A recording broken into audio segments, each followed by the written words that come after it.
What's up, guys? Welcome to another episode of The Girl Who Talks Sports, the podcast where we talk sports and other girly things. I am Sam Cardona, and thank you guys so much for listening today. So, my goodness, great show lined up today. I'm so excited to put this one out this week. I was joined by my very good friend Omar Noujoum of 23 Cents Podcast. We went to college together. We were on the sports radio station together.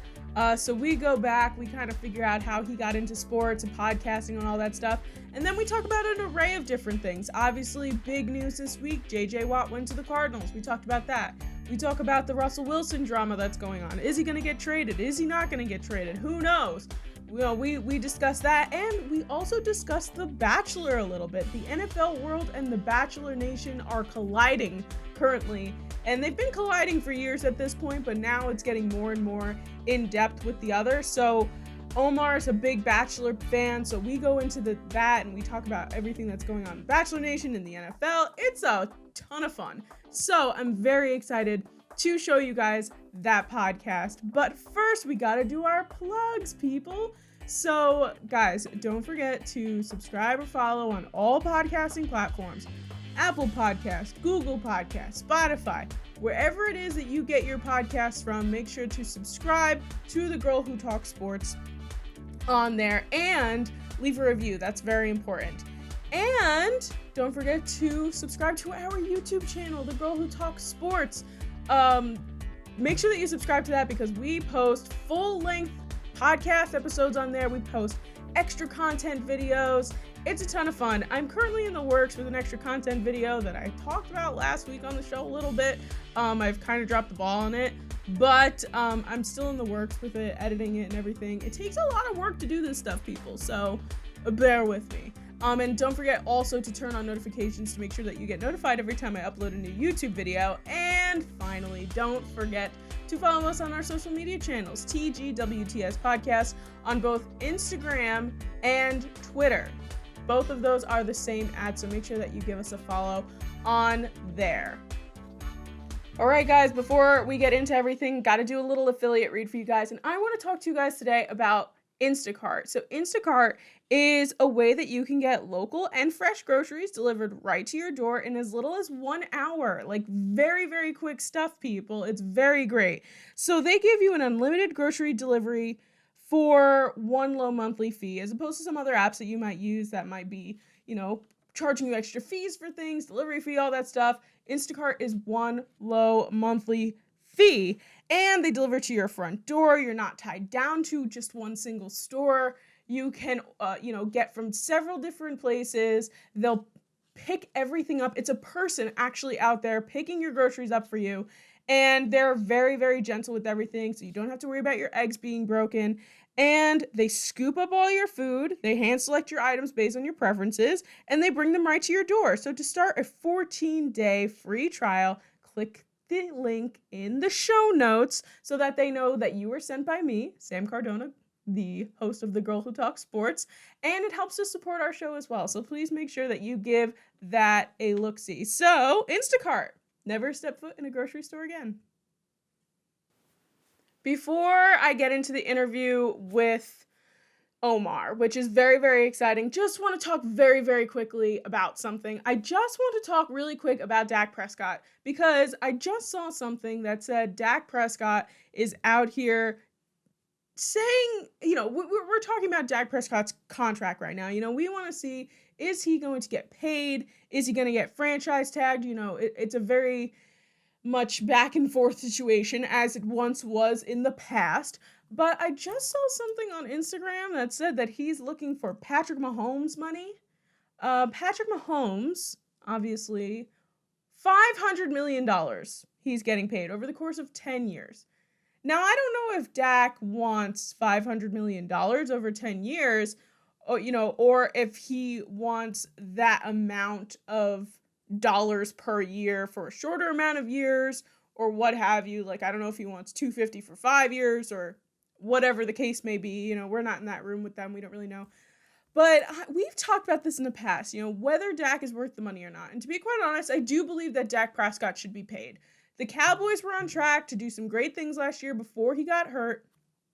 And he deserves money. He's putting up 400, 500 yards a game. Like, stellar stuff. And I 100% think he deserves more money than Ezekiel Elliott does. Like, I don't think Ezekiel Elliott really deserves any of the money that they gave him, but that's neither here nor there.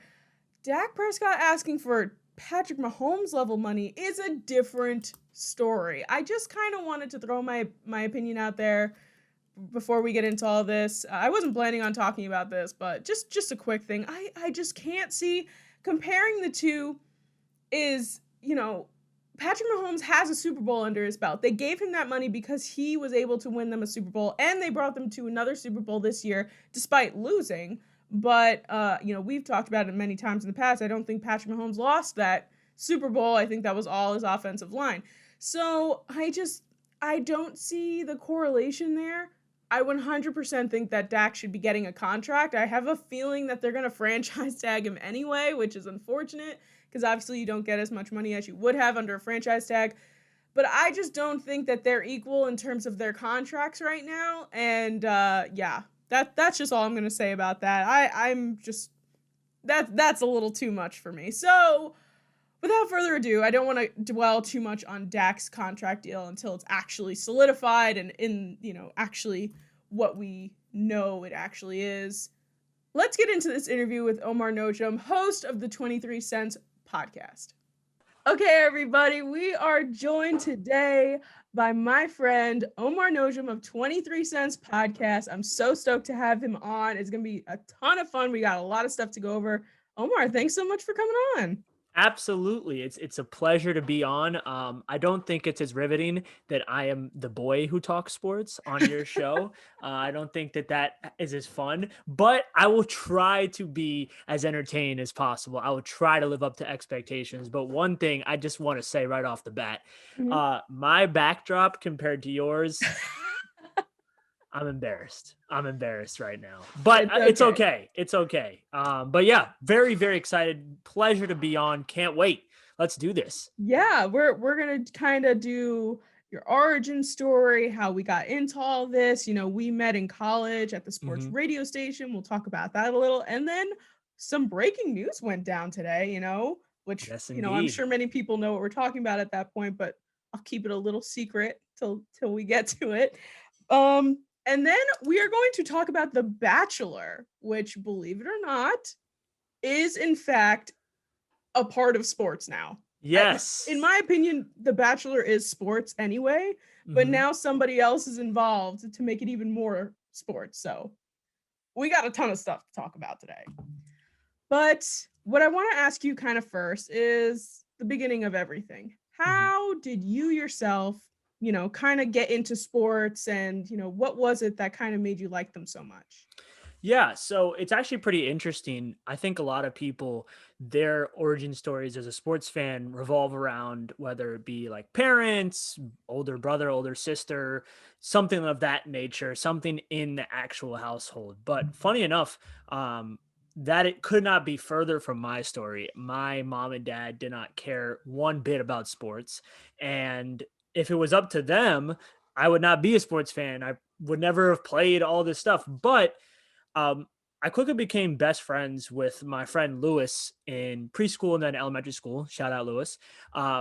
And his dad was a huge sports fan. Buffalo Bills fan in football, big Mets fan. So as you can see, already there's like a cursed element to his fandom. But essentially, the more I started hanging out with Lewis, the more I started hanging out with his dad, Billy, and the Mets were always on the TV. And eventually, I don't know what it was, but I just started to get into it. I started to watch, and I recognized some of the players from the last game I watched, et cetera, et cetera. Right. And it came to the point where I wanted to go to a game, went to a game, loved that experience. And it really took off from there, from a baseball perspective. And then after that, essentially, how I got into football, since of course, as you can see by Sam's background, this is a football centric podcast. Very football centric. Really what happened was I started watching baseball in 2003 and fell in love. And then the season ended. And I was kind of like, okay, what Oh, now? yeah. Young, naive 6-year-old doesn't understand what an off season is. So I'm like, okay, Right. like what happens now? And my mom's explained, like, well, I looked and there's no baseball games until April. And mind you, it's October. Oh, And I'm thinking it's the end of the world. And right. so for me, it's like, well, I got to fill this void. I got to fill this void. And so the next season, 2004, I realized, okay, well, when baseball's over, football's going on, and then I can watch football and kind of start to bridge the gap. And that's when I got into the Giants, and from there it just kind of built like that. But yeah, baseball was my in, and my friend Lewis, his dad Billy, got me into sports in general.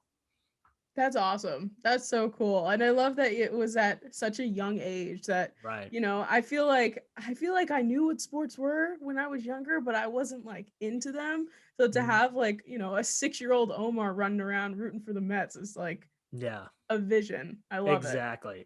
There's a disgruntled 6-year-old Omar, because the Mets, as they often have been throughout their entire history, were Right. horrible then. And it took a couple years before I found glory as a fan. Very, very true. Very true. But so, you kind of explained how you got into the Mets, but you're a Giants fan. I'm a Giants fan. I'm curious what was it about the Giants that brought you in? Yeah. So, like I said, it was definitely a time of desperation for young Omar. And I'm looking for a team to follow, because one thing I've noticed about sports is that I'm a person that needs a team.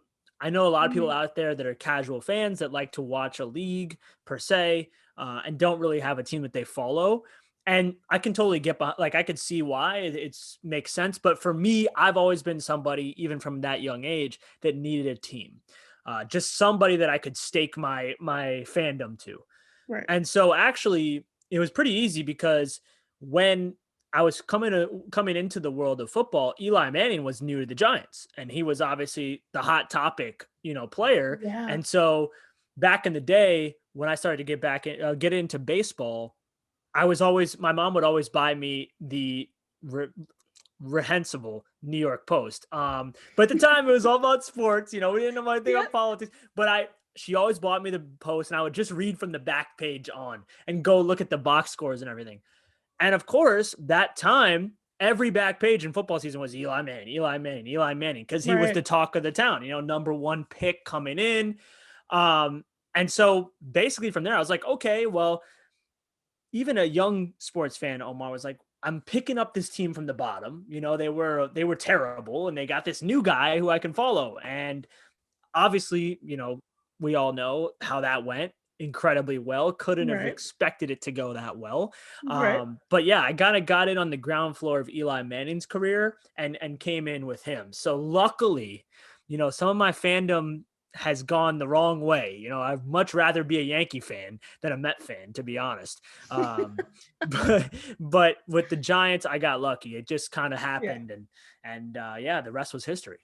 I feel so bad for those combination of Mets, Jets, Oh, Nets fans that I'm like, you can't pick. You had to pick all of the ones that were just gonna be a pain for right. the entirety of your life, basically.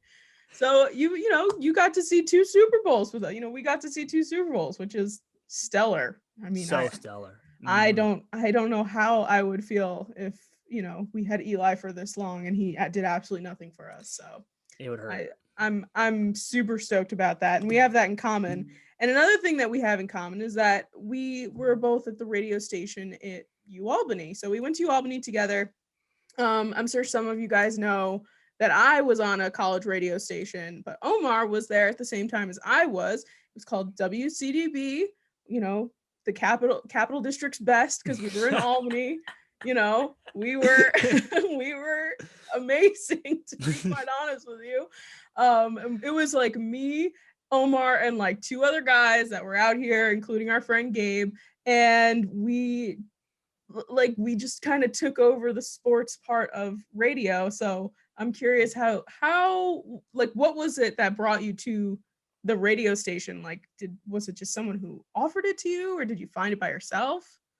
Right. So it's funny. I couldn't tell you exactly how it happened piece by piece, but I Mhm. know that basically there was my sports fandom was very clear to somebody that I worked with at the Albany Fund, where we basically just called alumni, parents for donations and things like that. And they had a mutual friend who was just joining the radio and basically recommended to me. It was Rob Leppelstadt. Shout out Rob Lepp. Rob. And then he was basically like, "Oh, like you should come and try to do this too." And so for a while, I came on as like a baseball guest because that's the sport I follow most. And Right. then eventually I ended up getting my own show, and you had your own show as well, Sam. And then we started doing games and things like that. And honestly, as ragtag as it was, a really genuinely great part of my experience at UAlbany. Absolutely. I have so many cool memories. I love doing the show live on the air. It was a challenge. We talked about that when you were on my pod. I mean, 2 Mhm. hours and doing it by myself. A couple of times I had my friends call in just to help me out, like, please. Anything. But those, particularly some of the games, the football games, the basketball games we were able to do on the radio were awesome. Like I said, certainly ragtag. I think every campus radio station, that's part of it. Like, if there's a campus radio station out there that's run 100% efficiently, show it to me. Yeah, no, it 'Cause, doesn't exist. but yeah, I think it was as tough as it was, as kind of misfit as it was, really, really fun experience, and something that I enjoyed at college, just being able to say, like, yeah, I have a radio show. It's kind of cool too. Like, Yeah. I would go to people and I think I would hype it up because, me and you both know WCDV was like, wasn't that crazy. But I'd be like, No. yeah, I got my own radio show. It's no big deal. Yeah, whatever. This is Yeah. on Fridays. Tune in. But yeah, it was definitely a blast. Yeah. I mean, we would like, the thing is that there was so little of us and so many Mhm. of the music people, because like that was mostly what our radio station was. It was mostly music. And then it was just like the core four of us. And we were just Right. like, it's us versus WCDB at this point. We It were, really was. it It was really was. it was fun though. It really was, Oh because yeah. we were like, we were the outsiders. We didn't know anything about the music. I could not tell you how to play a CD in Me that neither. station. Had Me no neither. idea. I knew how to turn on the mic and I learned how to turn off the mic, and I learned how to play commercials, and that was it. That Yeah. was all we needed. But yeah, I mean, I think I have the same experience in terms of the radio station. It was fun, and when you got your 2 hour time slot that you just sat there and just talked and talked and talked, it was a lot of fun. Yeah. But I'm curious, did you decide to start your podcast because of the radio station, or what was it that kind of brought you to starting 23 cents and No Gym No Sports and like all that kind of stuff? Yeah. So it was late May and early June of 2020. And obviously, I think this is a kind of redundant story, but everybody's kind of had that feeling at some point during the pandemic. And I was sitting around and, full disclosure, playing video games for an abhorrent amount of time, like maybe 14 hours a day. I was like putting on pounds, not Right. doing anything. And it wasn't even a financial thing because, I was set up with unemployment and everything at the time, but it Mhm. was more of just like an assessment of myself and kind of thinking, what am I doing? Like, what are my days right now? And I just was very unhappy with what my days were and just Right. not really doing anything, not really having anything that I could stake my name to, that I could go back to in 6 months, a year, 5 years, 10 years, and be like, oh, wow, I did that with my time that I had, during COVID. Right. And so that's when I decided, basically, and you're right, definitely wanted to talk about sports in a similar way that I talked on the radio station, and, bring an element to it of just my own style. Like, I would do a rant every week, and I would Right. do fan related things, and not just everything, super bipartisan. Like, I would be partisan.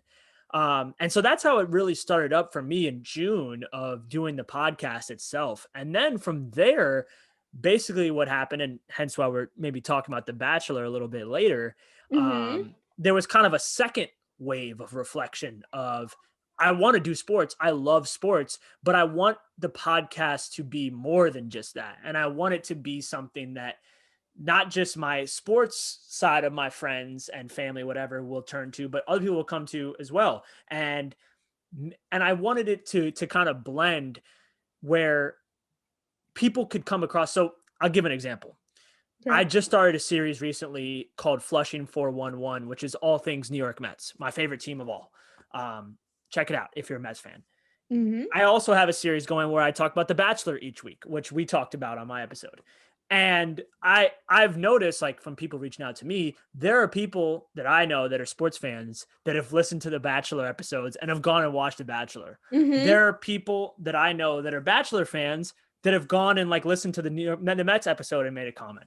And so that like contrast and bringing the not just those two worlds, but that's just an example, together was something that I really wanted to do. I really Right. wanted to have a platform to do whatever I wanted with it and have people on like yourself, you know, and be able to promote people and what they're doing, because I think it's so cool how everybody our age right now, a lot of people seem to be doing something, you know, and finding a way to utilize their time, whether it be a small business, a podcast, YouTube, whatever. I think Mm-hmm. it's the coolest thing. And I think it's super important that even with my minuscule platform, I can kind of get people on and talk about their passions and what's important to them, sports related, non-sports related. So yeah, that's a long-winded answer of basically where the podcast has been, but it's been such a blast. And I know that it seems to me, you know, from looking at your page and everything, you've had an absolute blast with the Girl Who Talks Sports as well. Yeah, it's been a lot of fun. And you know, I put it out there when I was on your podcast. It was like a couple weeks ago.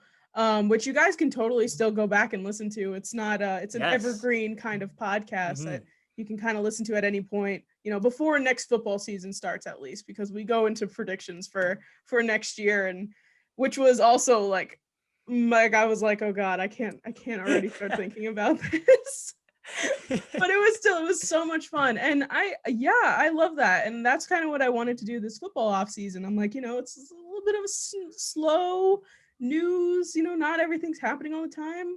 You know, I want to bring in more people. I want to hear what they have to say. I want to hear how they got into everything, including, Right. you know, being a 6-year-old getting into the Mets. I think that's so cool. So I love what you're doing with your podcast. I think it's I great. appreciate it. Thank you. So, you know, let's just talk about The Bachelor for a second. Oh, And yes. the thing is, okay, I want to tell you what my relationship is like with The Bachelor at this point. All If right. I catch the beginning of it, like the season, I go Mhm. full in. Like I'm dive bombing into this. But if I Right. miss like a first episode or 2 episodes, like I'm like I can't get into it. And then I just ask people, I'm like, just tell me what's happening. Just tell me. And they will go full in, tell me everything that's going on. Also, if nobody has ever watched The Bachelor, highly recommend. Yes. Highly, Agreed. highly recommend. I don't care what you think about it. I don't think if you think it's a quote unquote girly show, it is Screw that. Oh, spectacular forget about television. that. Yes. Perfect. So I kind of want to, before we get into like the news that happened, how did you get into The Bachelor? Was it, you know, you just started watching it? Yeah, so I've watched, let's see, quick math here. This is my 4th season watching The Bachelor, Okay. or Bachelorette, I should Right. say, like pretty much the franchise. The first one was maybe a decade ago now, and being that I was 13 at the time and still in my phase of like, I gotta be a macho man. When I Right. grow up, I was very, I don't want to say critical, but just tuned out, if you will. Okay. And then I watched it with somebody in college my senior year. I watched Colton's season on The Mm-hmm. Bachelor, which was a whirlwind for sure. Right. And that season, I really enjoyed watching it. And it was partly because I wasn't watching it alone, for sure. But also I was like, okay, wait, like I'm in a different mental space now. I kind of like this. I've always been someone that's big into the drama and the messiness. And so I was like, this is pretty entertaining. And then I Mm-hmm. hadn't watched it for a while, you know, graduated college, traveling, working, Right. all that, kind of forgot about it. And then this past season of The Bachelorette, I just happened to be sitting right here on this couch I'm on right now. And I was on Twitter, and you know how Twitter has like those trending topic things. Right. And it Right. said The Bachelor 8 p.m. or Bachelorette, sorry. So I click on it, and then their little blurb there, they say, "Oh, after Claire Crawley left the season, early with Dale Moss. Dale Moss, Now yeah. Tasha Adams is coming in to replace her with the contestant. And I'm basically what it's telling me, long Mhm. story short, is that after 4 weeks of what's usually like a 12-week season, Claire Crawley, who was the Bachelorette, decides, I'm out of here with Dale. Right. They engaged, gone. And so now she was being replaced by Tasha, who I knew because she was on Colton's season as a Mhm. contestant. So Tasha's coming in, and the guys who came to woo Claire are the same dudes that now have to completely switch up the game plan. It's almost like, to relate it to football here for a second, it's almost like you take the field to play against the Seahawks, and at halftime, not even halftime, here come the Cardinals. It's like, what? We made our whole game plan for the Seahawks. What do you mean we're playing the Cardinals now? Right. And so just in reading that blurb, I was like, I have to watch this. Yeah. And when I watched it, and it was predictably messy as all hell, I was like, wait a minute, I got to do a reaction podcast to this. And so that's kind of where it stemmed. And ever since I've been doing that, I could see myself watching this for a long, long time now with the series, because doing the reactions is just so much fun. I have like this little notepad here that I'll hold up for the camera for transparency's sake. I got to find one of the pages. So like here's like week 6, and I take like little notes throughout the episode. It's hard to see. And then I'll go through it chronologically. But yeah, like Sam said, she hit the nail on the head in so many different ways. 1, super entertaining and so much fun to watch. And 2, screw the whole, oh, it's girly. Oh, I've experienced a lot of that. Maybe we can get into that in a bit, but like I've experienced when I first started doing the recaps, whether people that I don't know or even like friends of mine that were like, oh my God, like you're watching The Bachelor and this slur, that slur. It's like, it's ridiculous. Frankly, it's amazing what the scope of toxic masculinity has become. And like this idea that, oh, I wouldn't watch that. Like, it's so stupid. So go and do yourself a favor. There's an episode tonight that's going to be incredibly messy. It's the women tell all. So yeah, exactly. So I know you're going to be hearing this after this comes out, folks, but go back and watch it like on Hulu or something, because this is going to be a bombshell tonight. It's going to be crazy.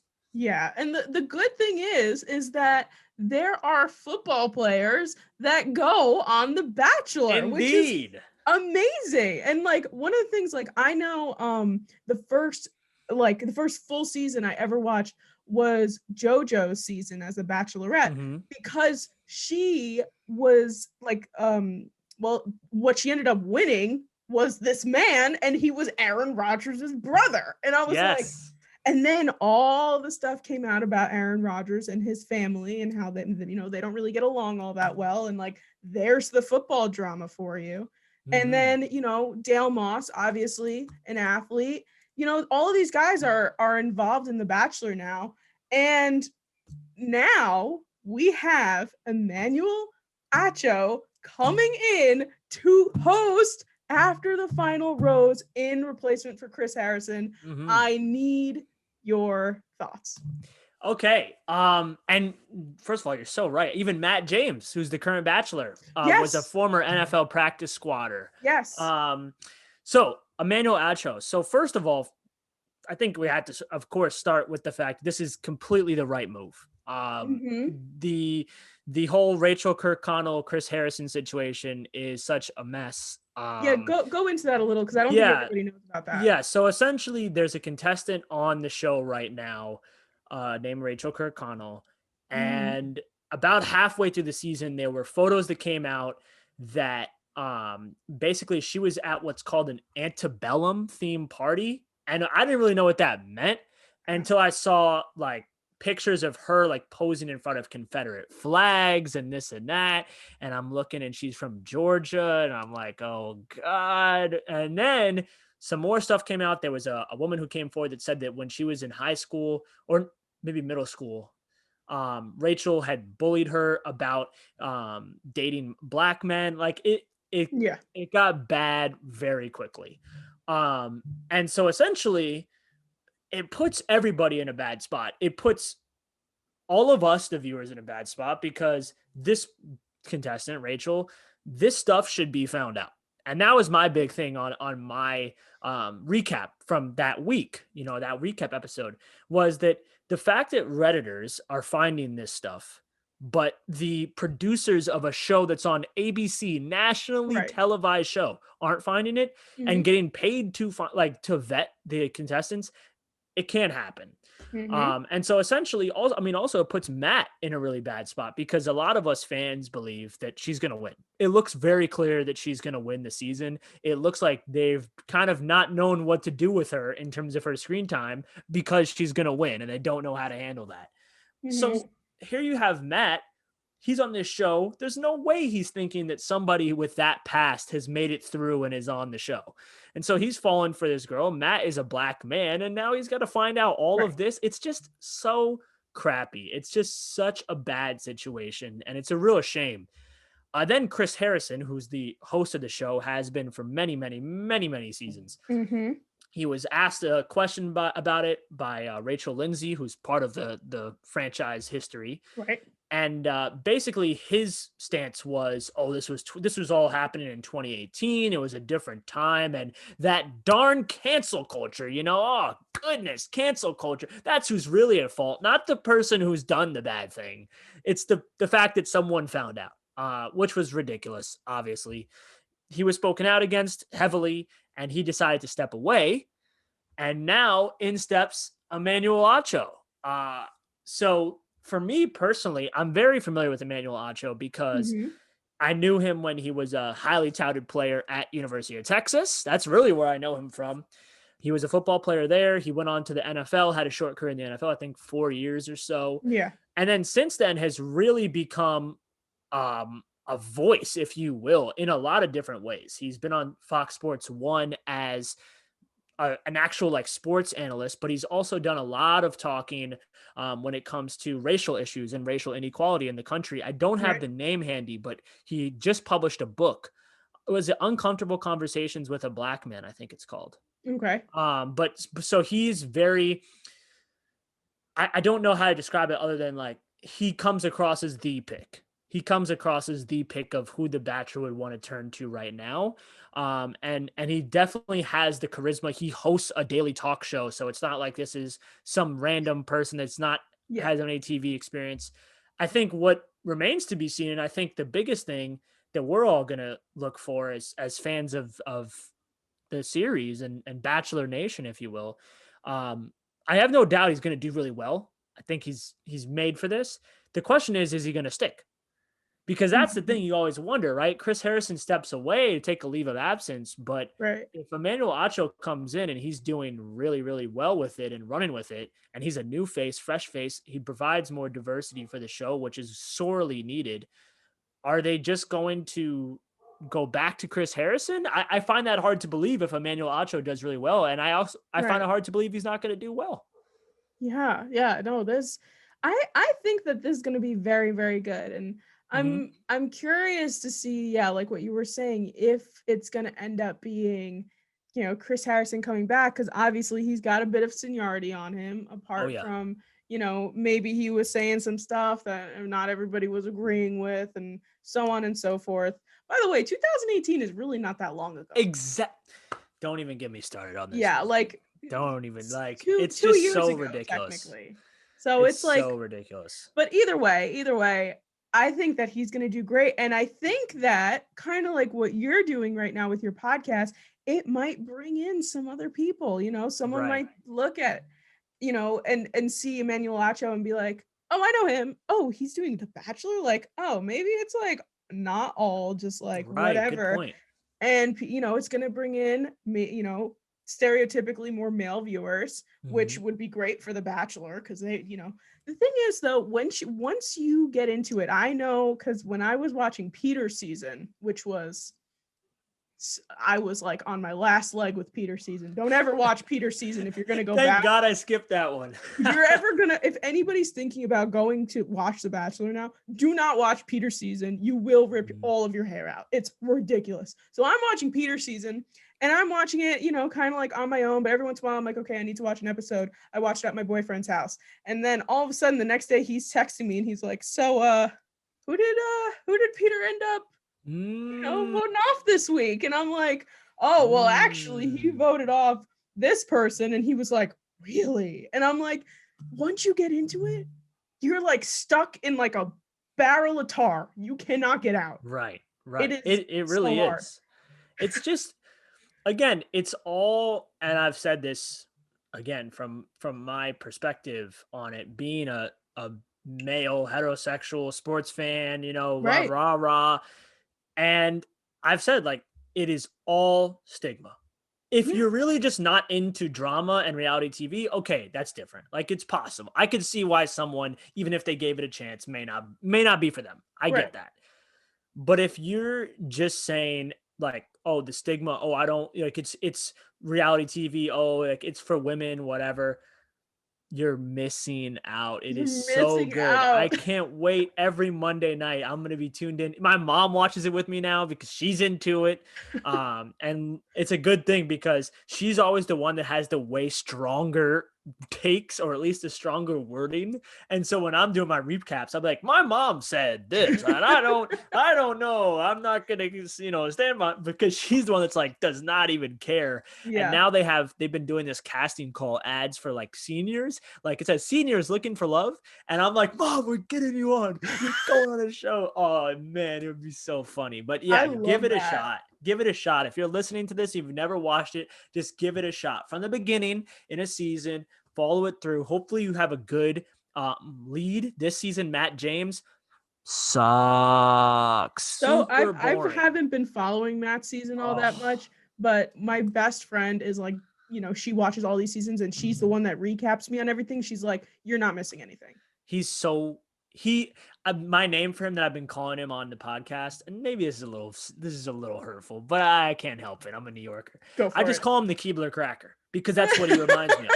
There's just no flavor, there's no taste, like there's just no, you know, it Very doesn't even matter vanilla. what it is, just something. Like, give me something, give me some substance. And the one thing that scared me was that the one time he actually seemed to have a pulse, personality wise, was when his friend Tyler Cameron, Cameron. yeah, who everybody raves about. I don't know him. I didn't watch the season he was on, but like, Mm-hmm. everybody raves about him. The one time the whole season Matt showed any sort of personality was when he was on, and that, as a man, I can see that, and I get really concerned because I know a lot of people like that, where they just are not themselves around women. Right. They just shut down. And then when they're around the quote unquote bros, then it's like, oh, like, then they're all eccentric. And Right. I just got that vibe immediately when I saw Tyler. I was like, because they're Mm-hmm. roommates. I think he and Matt are roommates, Tyler and Matt. Yeah. So yeah, this season, there's a lot of drama. The women are carrying the season. The women are great, besides Rachel. But Matt is just, oh man, he's just, his whole thing. Like, there's like memes about him saying like, thank you for telling me that, because that's what he says. Like, every time a woman's like, here, my heart, take it, it's on a platter for you. He's like, Thank you. thank you for telling me that. It's like, come on, Matt, show me something. Show me you're alive. Oh my Seriously. god, that is up there with when a lot of what I think a lot when it's the Bachelor season and there's a lot of like all of the women are trying to be with one another. They're always like, Mhm. That's my truth. This is my truth." And I'm Yeah. like, "There's not your truth. There is the truth and not the truth." But like she's like on Peter's season, that's what what's her name? Hannah Wait, Ann. Hannah Hannah Ann. Ann, the one Okay, that yeah, he Hannah ended up Ann. with and then didn't end up with, she was always like, "That's my truth," and I'm like, "Who? No, you don't have a truth. There's the truth." Like, Oh God, yeah. it's ridiculous. It's so bad. But Tyler Cameron, I believe, is from Hannah B season, Mm-hmm. and he was He like is. top 3. And then everyone fell in love with Matt because Tyler was posting like all this stuff on his Instagram page and this and that. So I'm pretty sure that's the connection there. And Right. even though Hannah B season, I didn't watch that one either, but I got the full recap on that one as well. There were guys like some guy came back, I Yeah, think, and I've heard like about that. tried to woo her and like was gonna propose to her when she sent him away. I'm like, what is going on? Like, Mhm. again, you guys, you have to watch it if you You don't have watch it to. already. I didn't watch that season, but there's one of these days during the pandemic, I got down this rabbit hole where I basically watched all of Hannah's season in 5-minute clips on YouTube, just like throughout the whole thing, and I watched all the drama and all that. But yeah, Peter's season I've been told to avoid as well, and now you're telling me, so just another voice telling me to avoid that season. It's just it was so frustrating. It was so frustrating. And like Peter, he seems like a really nice guy and he's adorable and everything. He was part of Hannah B's season as well. And like the whole thing was that they did it 4 times in a windmill. Like that was like his big thing. And everybody was like, oh boy, like Peter can do it in a windmill, I guess. I don't really know what the whole point of that was. But it was like very strange. It was very strange the whole time. And he was very poor at picking women. And regardless, football things, Emmanuel Acho is going to be the host of After the Final Rose, which is very exciting. I'm very excited to see what he does. And I'm definitely going to like be more inclined to tune in now just to see him. You know, like if I've been, kind of skipping seasons and stuff like that, I'm going to tune in and see what he's got to do because I'm really excited. Absolutely. I agree. Especially, usually I'm not one to tune into the After the Final Rose. But I think this season with everything that's happened with the whole racial situation, Chris stepping out, Emmanuel stepping in, if you're Bachelor Nation, it's a must watch. You want to see. Absolutely. And like I said, I've seen him talk on Fox Sports 1 as like a sports personality. I've only seen a little bit of him talking about like actual real life stuff and even like racial issues, but no matter which side it's been, he's always nailed it. And so I have no doubt he'll do well. It'll just be interesting to see, like I said, how things go going forward, because I think it's really weird if you're the Bachelor. Do you have like a dual hosting? Because it just would seem weird to me if it's like, oh, like here's some diversity, fans. Oh no, it's gone after one episode. Yeah, I just feel like that would be a little bit odd in terms of optics. Yeah, I think that I put Emmanuel in the same category as like Michael Strahan and Nate Burleson. Like those guys are like natural out there, like, they played football, you knew who they were, and now they're out here just like killing the game in terms of talk shows and whatever else that they're doing, commercials, like all that stuff. So I think that I have high expectations for him, and I think that he's going to do a really good job. Me too. But I do want to talk a little bit of football. So we gotta bring it back into our sports. Of course. Sports mindset. Yep. Yeah. It's on. Breaking news today. Big news went down today.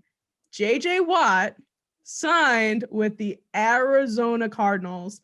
Blew my mind. I was home alone today and I was like running around. I was like, oh my God, I have nobody to tell. What do I do? It was insane, crazy stuff. What are your thoughts on JJ going off to Arizona? Yeah, I think it's a good fit for both sides, really. I think JJ Watt is in the point of his career where he is in the prove it stage. He has nothing to prove in terms of what his peak was. He's an amazing player, has been solid for so many years in Houston, put up numbers that are astronomical. There's no doubt he's one of the all-time greats as a defensive end. When I say prove it, I mean, now he wants to prove that he's still got it. And he's had a lot of injury issues. Of course, he hasn't been able to stay on the field. Houston clearly thought it was time to go in a different direction. He and Watt both, they and Watt both thought that. And so now Watt is out to show he can still play and still play well on a good team too. And that's why it's a perfect fit. The Arizona Cardinals, they're a good, solid team. We saw last year, their first year with DeAndre Hopkins in the offense, which was a big addition.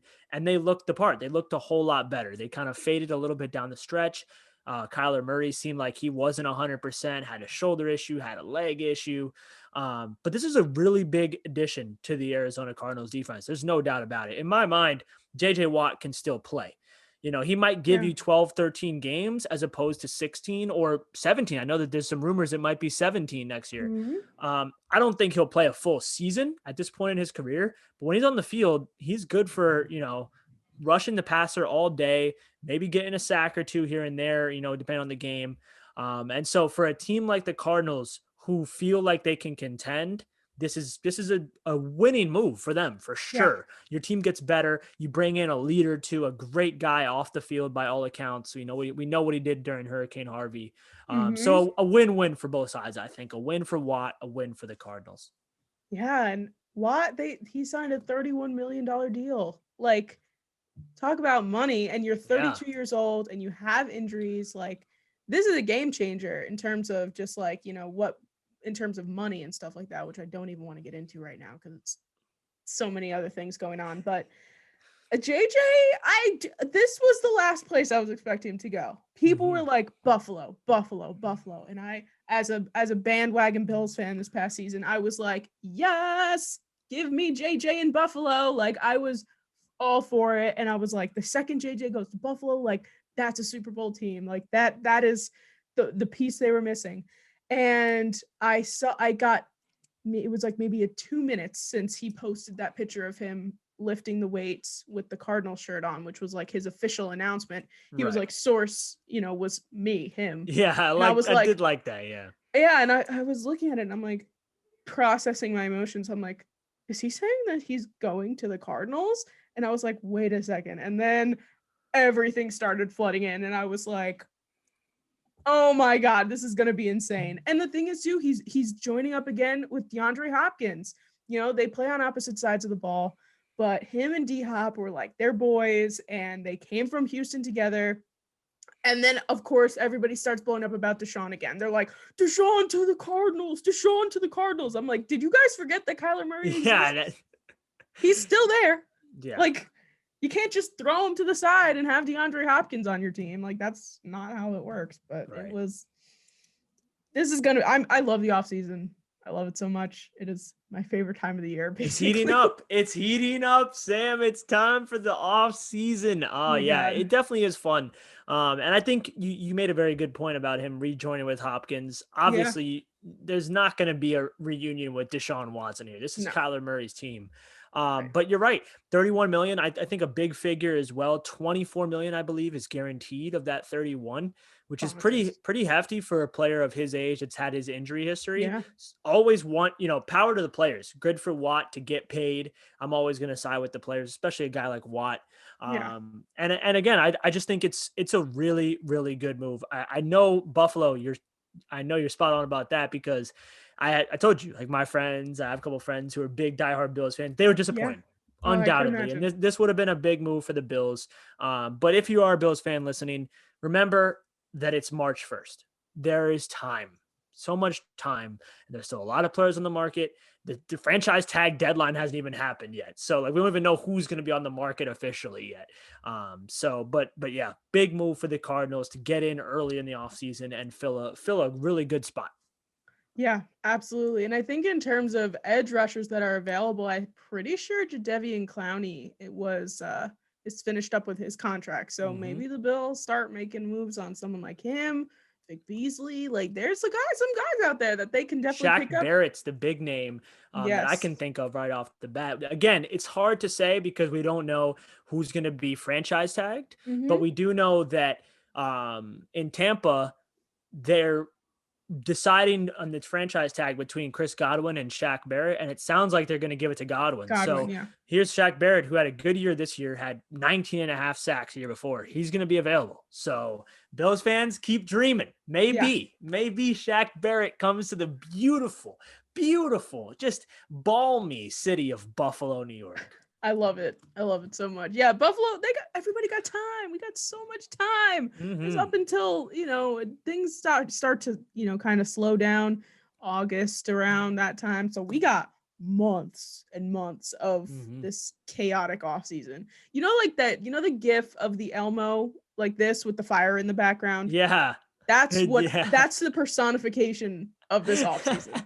Just straight it really is utter chaos. It's so funny. But yeah, and this morning, I don't know if you saw the whole Peloton drama with JJ Watt. Did you see that? See a little bit of that, but you have to fill me in because I didn't see the whole thing, I feel like. So that's what sparked off my morning was, you go on Twitter, Instagram, all that stuff.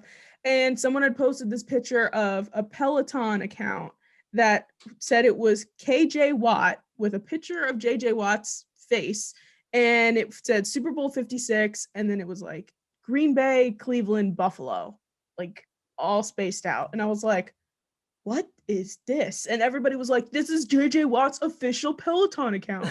and me, gullible as hell, I was like, oh my God. Okay.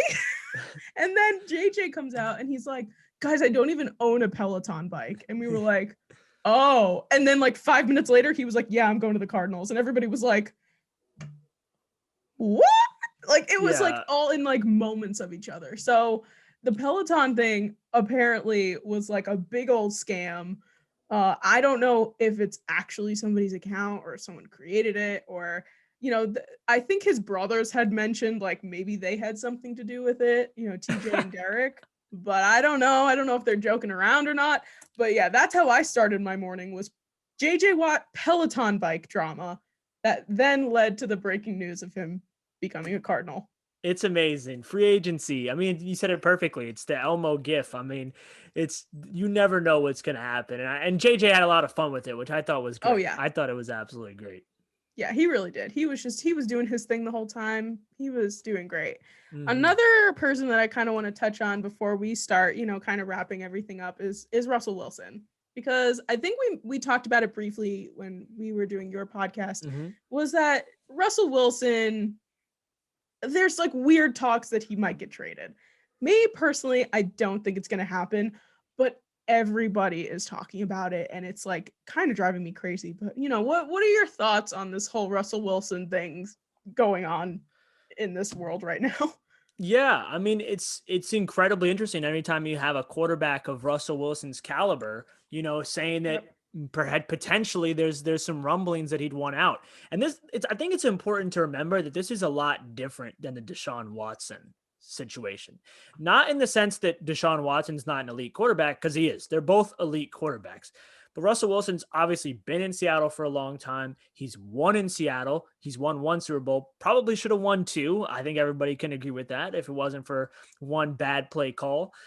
And so it's a very different situation, but there's certainly unrest there. There is certainly unrest. And I'm not going to sit here and say like I have my own individual sources, but I've read up and done a lot of research into it. And there is definitely a little bit of drama and a little bit of just fraying of that relationship. And essentially it comes from the fact that Russell Wilson does not feel like the roster he's been, surrounded with is good enough to win a championship, and doesn't feel like he has any say or input in the roster, which at this point in his career, he feels like he wants to have. I think that he looks at quarterbacks around the league like Tom Brady. Obviously that's an extreme example, but even some of the top quarterbacks, and in other situations, even Phillip Rivers last year when he was in Indianapolis had some say in the roster. And I think Russell Wilson, he just kind of wants to say, look, like our offensive line's been terrible for basically my whole time here. And can you please protect me? I'm getting up there in age. I have a family. Like I cannot take the abuse back here. But all in all, I really have to agree with you. I think that it's so important. Obviously, this is basic, but it's also important to remember. And sometimes we as fans lose sight of this. In order to get traded, a team in the end has to be willing to trade you, or you have to have some sort of mighty leverage. And that's what we're seeing with Watson right now. I think that the Houston Texans and Watson are going through this stage of the Texans really don't want to trade him. The Watson saying he's not going to play. I don't expect this Russell situation to reach that level. I don't think he'll be sitting out the season or anything like that. But I do think that there has to be gains. And I think that's what Russell Wilson is trying to do with this. He's trying to basically put the franchise on notice. Whether or not they actually give him say in the personnel is one thing, but he wants it to be known that he's not happy, that this isn't cool with him. He keeps reciting the same number of times he's been sacked. He has the number like tattooed on his wrist or something. I mean, with the amount that he can just say it, I don't know. I think it's like 371 or something like that. Yeah, something like that. He's putting them on notice, and he's reaching that point in his career where we're seeing a lot of quarterbacks like Brady. Like I said, Phillip Rivers went to a new team before retiring.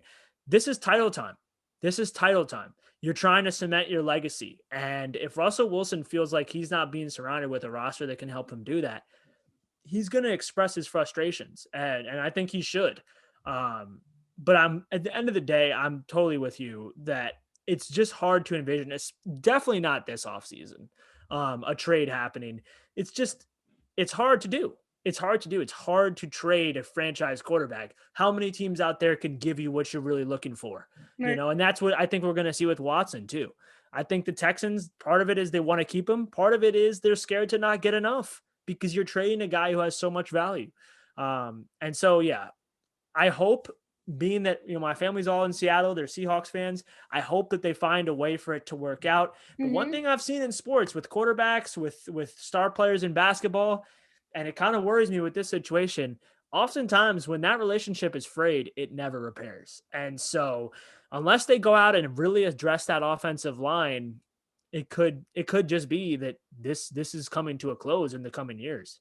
Yeah, absolutely. I 100% agree with you. And that was the whole thing that sparked this entire storyline was Russell Wilson came out and said, "I'm frustrated." And everybody was like, "Oh my God, he's getting traded." And we were like, what? Pump the brakes. And then the offensive line also then kind of like spoke out a little and was like, yeah, like, we're frustrated that he's frustrated. We don't want our quarterback to be frustrated. We want our quarterback to be comfortable with us in front of him and making, wanting to be there and for us to protect him. So yeah, it all makes sense. I get why people are talking about it so much, but like I've seen, and I don't know, what your opinion on Giants fans as a whole are, but to be quite honest with you, I really dislike Giants fans sometimes because the second somebody comes out on the market, they're like, "Oh, that guy should be in a blue uniform." Oh. And I automatically saw pictures of Russell Wilson with a Photoshop Giants uniform on. And I was like, "Are you guys serious? Come on, like, really?" There's some things about Giants fans that really, really piss me off sometimes, but I agree 100%. I think I was just talking about this with the Knicks earlier, but it's the same thing. I was talking about Knicks fans playing 2K. In this case, it's just Giants fans playing Madden. It's like, oh yeah, we'll just get Russell Wilson. Like, no, that's not how these things work. What assets do we have? Are they just going to take Daniel Jones, or like what are we talking about here? Yeah, you're not going to swap quarterbers. Right. And I think the big number is really what are you doing? My mom is infiltrating the podcast. But I think the really big number that stands out for me, Russell Wilson has 3 years left on his deal, and it's not even that high of a cap hit.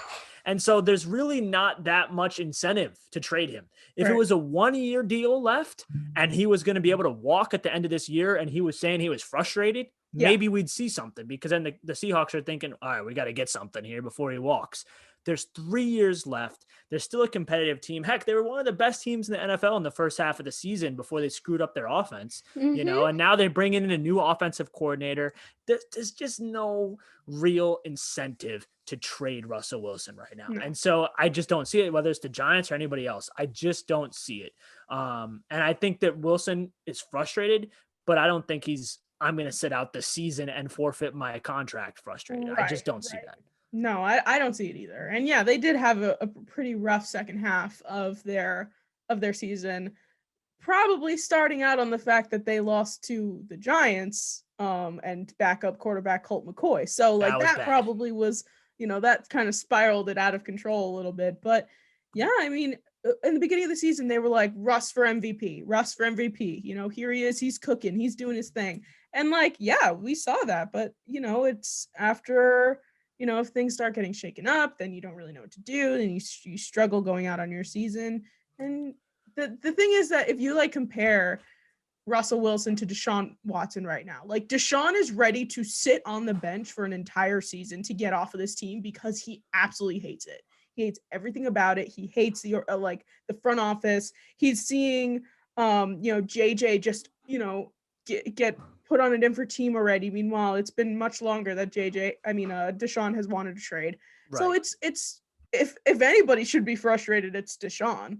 But then you compare it to Russell Wilson, who's like comfortable at his team. He's been there for a while. He's got, Super Bowl appearances, all that stuff. And he's just kind of like, yeah, I'd like a better offensive line. Like, he's not going to sit down or demand a trade or anything like that. So I think you hit it on the head there. And in terms of the rest of the offseason NFL, we don't have a lot of storylines going on in terms of that.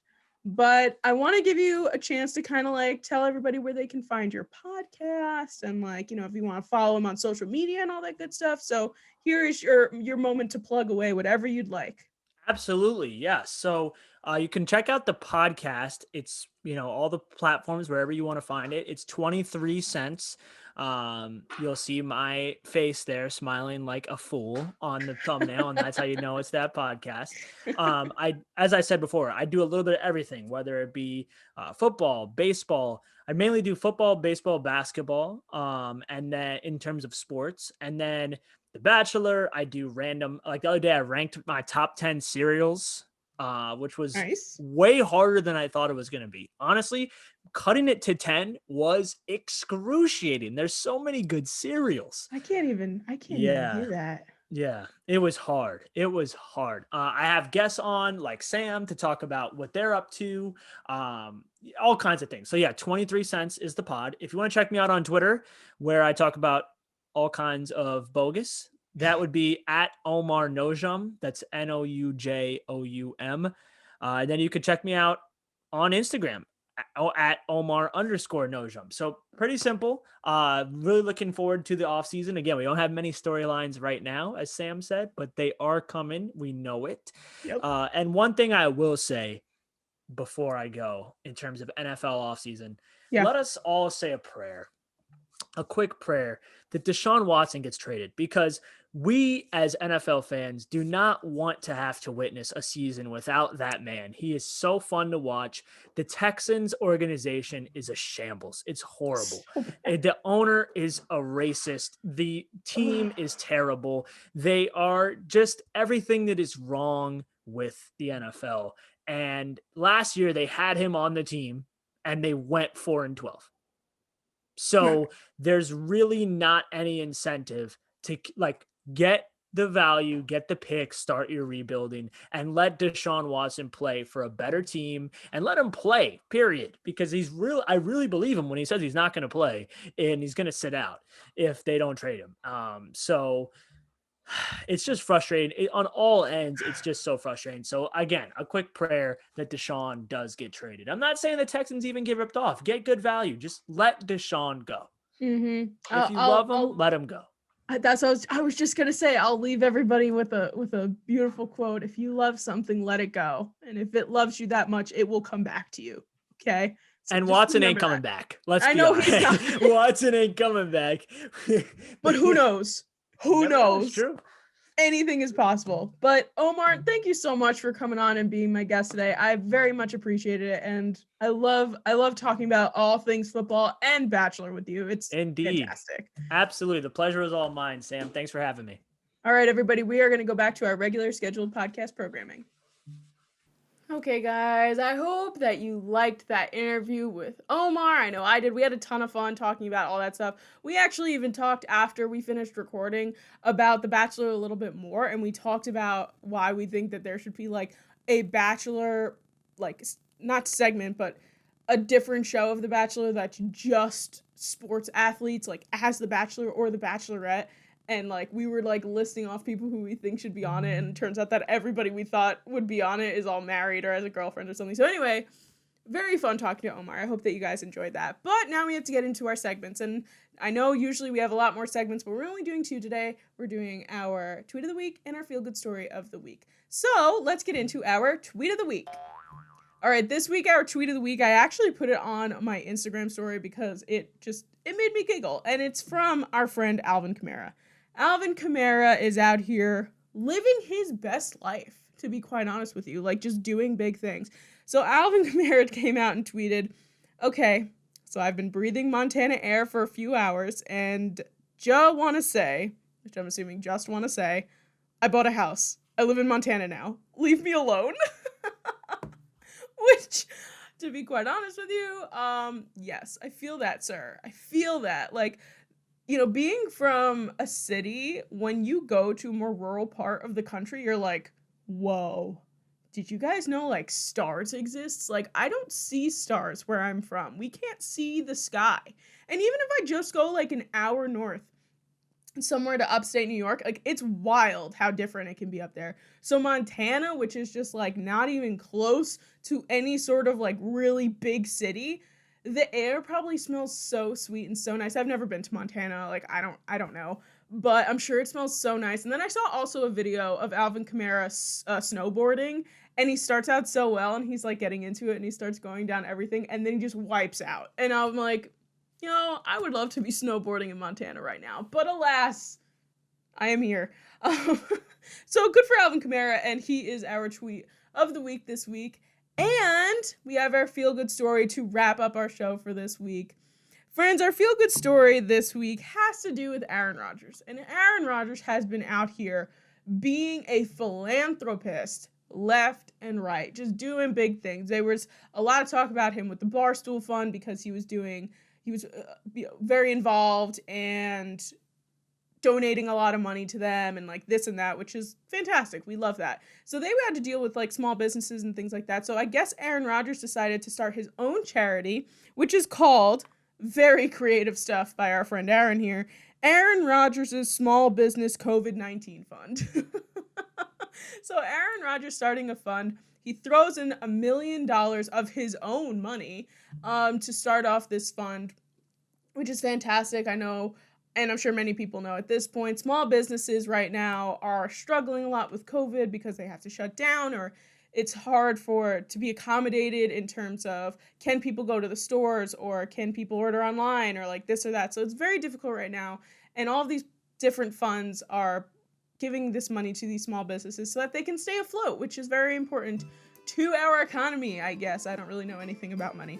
But he donated $1 million to small businesses in Chico, California, which is his hometown in California. That's really, really nice. And like, shout out Aaron Rodgers. Really stoked. Just about a month away, we will be having Aaron Rodgers as the host of Jeopardy, which we will be watching Jeopardy every single day that week. I'm so excited. It's gonna be so much fun. We are going to I might even do some like live reactions or something like that. So it's going to be a ton of fun. So Aaron Rodgers out here doing big things, supporting a lot of people, which is fantastic. All right, everybody. I hope that you enjoyed this show this week. I know I had a lot of fun doing it this week. I really enjoyed talking to my old pal Omar. Really great stuff. So, guys, before we go, don't forget to subscribe to the podcasting platforms, Apple Podcasts, Google Podcasts, Spotify, wherever it is that you get your podcasts from. Don't forget to subscribe to the YouTube channel, The Girl Who Talks Sports, and turn on the notifications so you get notified every time we upload a new video. And finally, don't forget to follow us on social media, TGWTS Podcast on both Twitter and Instagram. I hope you all have a fun, fantastic, sportsful day, and I will see you guys all next week. Bye!